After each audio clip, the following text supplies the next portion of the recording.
Hello, Bachcha Party. How are you all? So, in today's video, we are going to deal with the MCQ questions of the Science Chapter 1, that is Chemical Reaction and Equations. आपका chemistry का भी chapter 1 है and science का भी आपका chapter 1 ही है, that is chemical reaction and equations. So इस बार जो है बोर्ड ने थोड़ा अपना पैटर्न चेंज किया है। देन उन्होंने क्या किया है कि उन्होंने ज्यादा एमसीक्यू क्वेश्चंस को रखने के लिए बोला है। So we are going to deal with the MCQ questions. जितने भी इस चैप्टर में एमसीक्यूज है उनसे हम लोग डिस्कस करेंगे। अबाउट मैंने 25 टू 28 एमसीक्यूज आपके लिए रखे हैं ताकि आपकी प्रैक्टिस जो है टर्म 1 के लिए या फिर आपके स्कूल एग्जामिनेशंस में जो एमसीक्यू आने वाले हैं उसमें आपको इजी हो जाए। ठीक है, so without wasting your time चलिए एमसीक्यू का प्रैक्टिस शुरू करते हैं। सो स्लाइड बढ़िया लगे तो एक बार एक लाइक सब्सक्राइब बटन दबा देना, जब तक ग्रे ना हो जाए बेल आइकन प्रेस कर देना ताकि वीडियो अपडेट्स आपसे मिस ना हो। सो फर्स्ट क्वेश्चन, चलिए इसी के साथ हमारा फर्स्ट क्वेश्चन आता है। सो फर्स्ट क्वेश्चन हमारा क्या कहता है कि which of the following are the exothermic processes. So भाई मैं सिर्फ आपको यही बताऊं कि सिर्फ क्वेश्चन दूं और क्वेश्चन का थोड़ा एक्सप्लेनेशन ना दूं तो फिर ऐसे में कैसे चलेगा ना। सो देखो, अब एक्सोथर्मिक प्रोसेस क्या होता है। आप लोगों ने जब केमिकल रिएक्शन पढ़ा होगा तो उसमें आपने पढ़ा होगा कि एक्सोथर्मिक प्रोसेस होता है जिसमें क्या होता है, हीट रिलीज होती है। हीट रिलीज होती है, दैट इज एक्सोथर्मिक। तो चलिए हीट रिलीज होती है तो हमने कहा एक्सोथर्मिक। तो चलिए मैं आपको आगे डिस्कस करता हूं। सो अब देखो क्या बोलते हैं, which of the following are exothermic. पहला रिएक्शन है reaction of water with quicklime या फिर dilution of acid, evaporation of water या sublimation of camphor crystals. So अब ये तो रहे चार ऑप्शंस। अब नीचे का ऑप्शंस आप पढ़ोगे, ये कहता है कि फर्स्ट एंड सेकंड दोनों एक्सोथर्मिक है, सेकंड या थर्ड दोनों एक्सोथर्मिक है, फर्स्ट एंड फोर्थ एक्सोथर्मिक है या फिर थर्ड एंड फोर्थ एक्सोथर्मिक है। सो आपको मैं देता हूं विद इन 5 सेकंड्स का टाइम और आप इस क्वेश्चन को सॉल्व करो। सो your time starts now. 5 4 3 2 and 1। I hope आपने सही आंसर दिया है। सही answer is 1 and 2, that is option number A. अब कैसे है reaction of water with क्विकलिंग।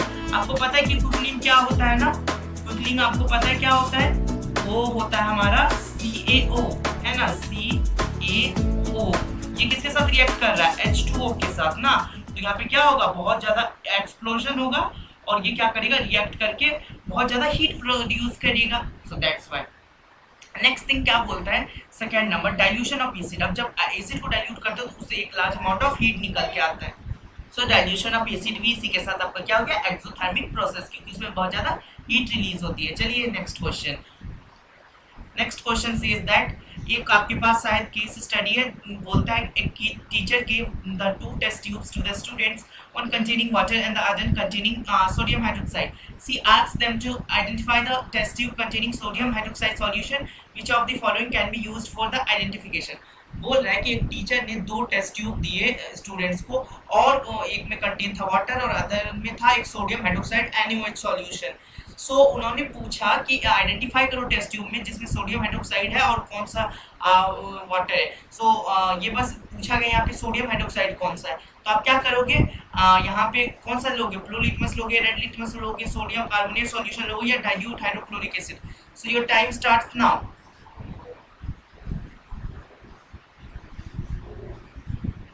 Now the times up. अब देखते हैं इसका right answer. So right answer is nothing but red litmus paper, जो कि चेंज कर देगा ब्लू लिटमस में due to the presence of base. Next question, which of the following is a not physical change. इनमें से कौन सा physical change नहीं है। So boiling of water to give vapour, melting of ice to give water, dissolution of salt in the water और combustion of liquefied petroleum gas that is LPG। सबसे easy PG है, within 5 second answer दीजिए। And the 5 4 3 2 and 1, your now time's up and the right answer for this question is LPG, liquefied petroleum gas, जो कि natural gas है, जलाने के बाद वापस नहीं आता है। नेक्स्ट क्वेश्चन बोलता which of the following reaction is an example of। सो बोलता है कि आपके सामने एक रिएक्शन दिया गया है, वो किसका एग्जांपल है, डिस्प्लेसमेंट का, कॉम्बिनेशन का, रिडॉक्स का या न्यूट्रलाइजेशन का, या फिर आप उसके बाद पूछा है कि 1 और 4 दोनों ही है, 2 और 3 दोनों है, 1 और 3 दोनों या फिर 3 and 4 दोनों है। तो इसका जो आंसर आप दोगे सो वो होगा नथिंग बट A and 3। यानी कि C नंबर 1 और 3 दोनों। कैसे, ये डिस्प्लेसमेंट रिएक्शन कैसे है, अब देखो NH3 से आप क्या कर रहे हो, O2 को रिएक्ट करवा रहे हो, तो यहाँ पे NO यानी कि हाइड्रोजन रिड्यूस हो गया, नहीं यहाँ पे क्या हुआ है, इससे ऑक्सीडाइज हो गया ये, और ये क्या हुआ है, एक वाटर का फॉर्मेशन कर दिया, ऑक्सीडाइज और रिड्यूस हुआ है, तो ये क्या हुआ, रिडॉक्स रिएक्शन, और यहाँ पे डिस्प्लेसमेंट हुआ हाइड्रोजन का और ऑक्सीजन का, so that is called B displacement reaction. I hope आपको ये समझ में आया हो।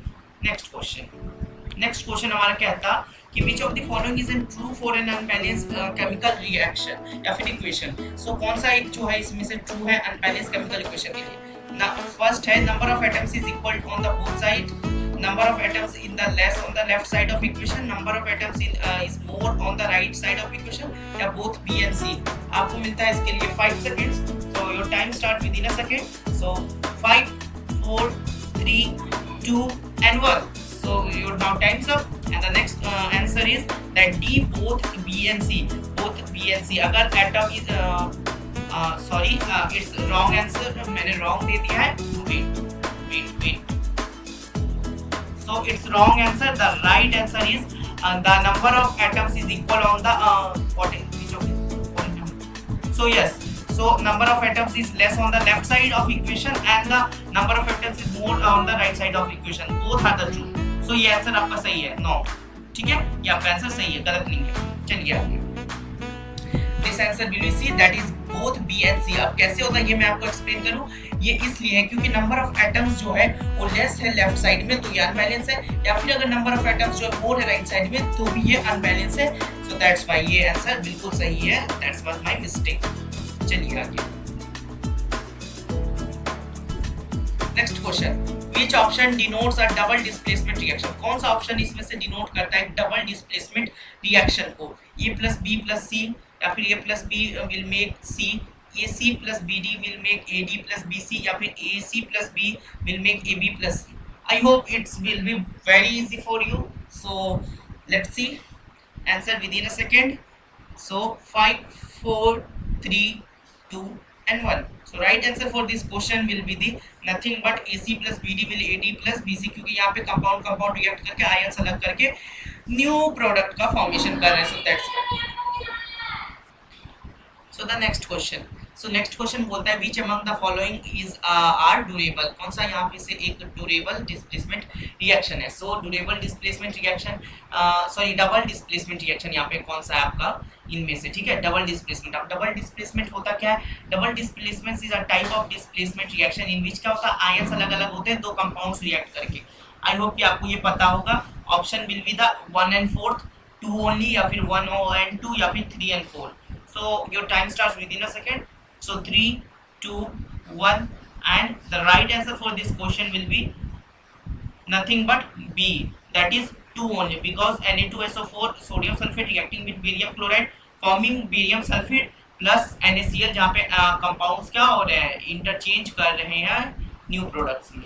Next question says that which of the following reaction is used for the preparation of oxygen gas। ठीक है, सो यहाँ पे आपके पास एक रिएक्शन दिया गया है जो आपके बोल रहा है कि फॉलोइंग रिएक्शन जो है वो क्या होता है, यूज होता है preparation of the following oxygen gas को लेबोरेटरी में फॉर्म करने के लिए। पूछा जा रहा है कि वो कौन सा होगा। So that will be considered, आपके सामने एक रिएक्शन दिया गया है दैट इज KClO3 हीट देकर के KCl यानी कि पोटेशियम क्लोराइड और ऑक्सीजन फॉर्म किया। तो which of this statement around reaction is correct. यहाँ पे स्टेटमेंट कुछ दिए हुए हैं और उसे करेक्ट आपको बताना है। So it is a decomposition reaction in which endothermic nature है, ये कॉम्बिनेशन रिएक्शन है, ये डिकम्पोजिशन रिएक्शन है by accompanying the release of heat. It is a photochemical decomposition reaction and the exothermic in nature। so right answer for this question within a second। 5 4 3 2 and 1। so right answer, it is a decomposition reaction।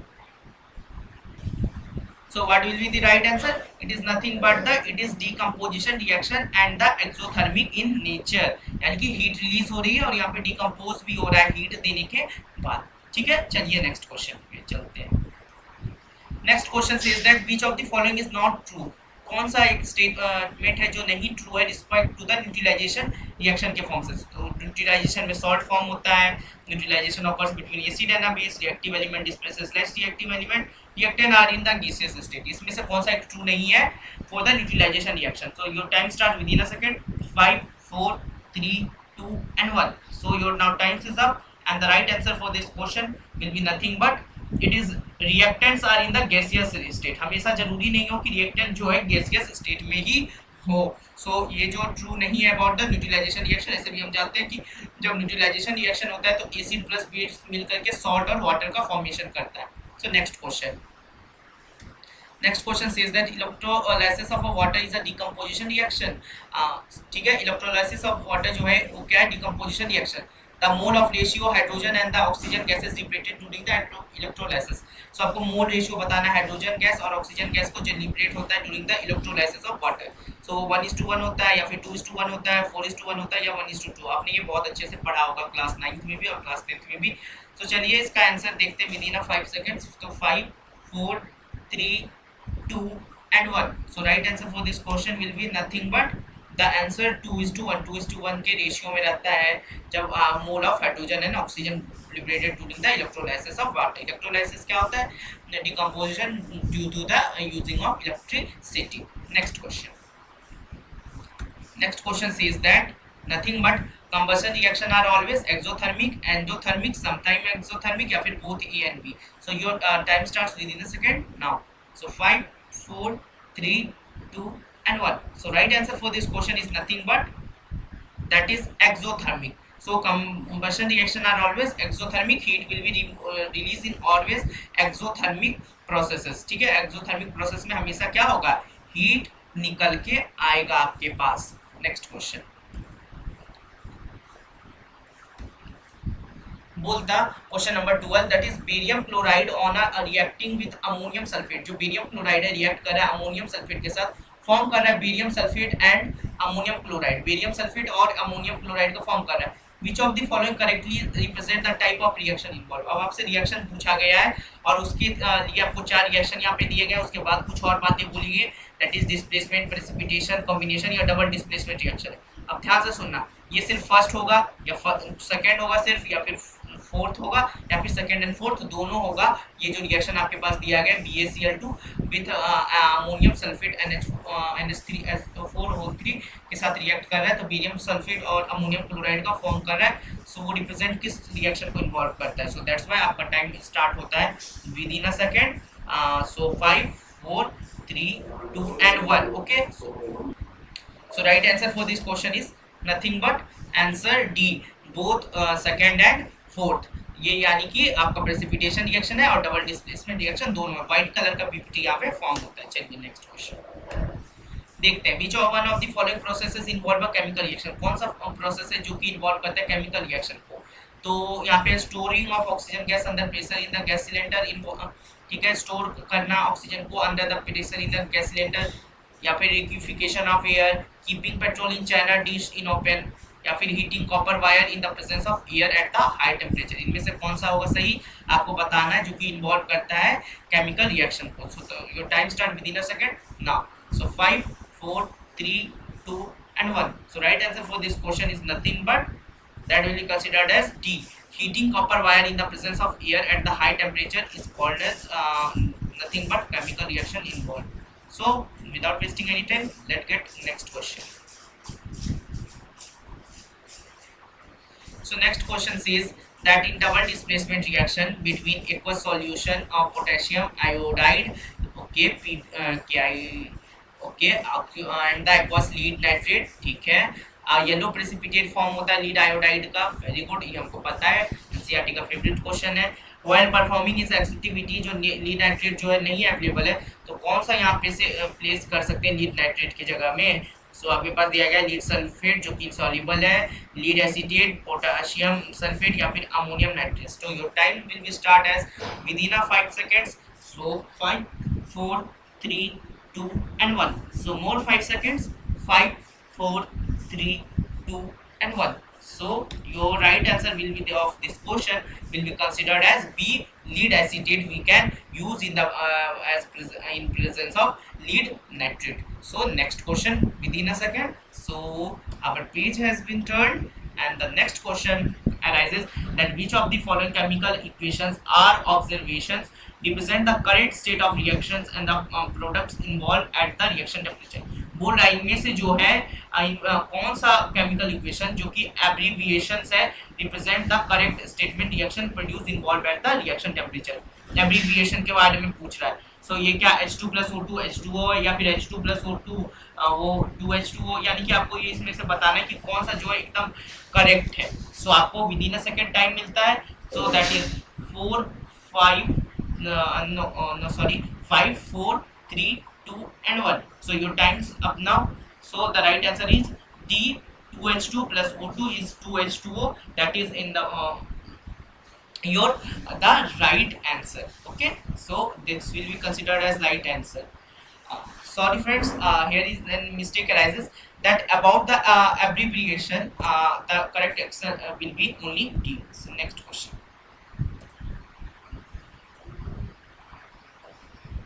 So fill in the blanks. Dash is burnt into air to form magnesium iodide. Oxide. So क्या हम लोग burn करते हैं air में? So magnesium oxide form होता है। So देखते हैं answer with in a second. So 5 4 3 2 and 1. So देखते हैं इसका राइट आंसर क्या होगा।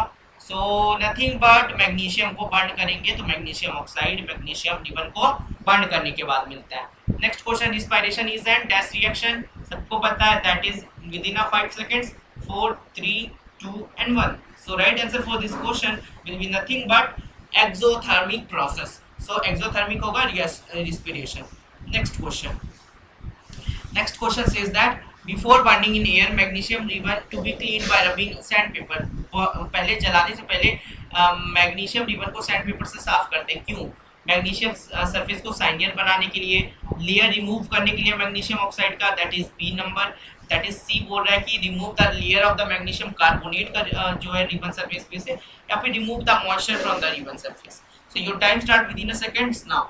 सो 5 4 3 2 and 1. So right answer for this question is nothing but that is C, B and C both, that is magnesium oxide हो सकता है या फिर मैग्नीशियम कार्बोनेट भी हो सकता है उसके लेयर पे।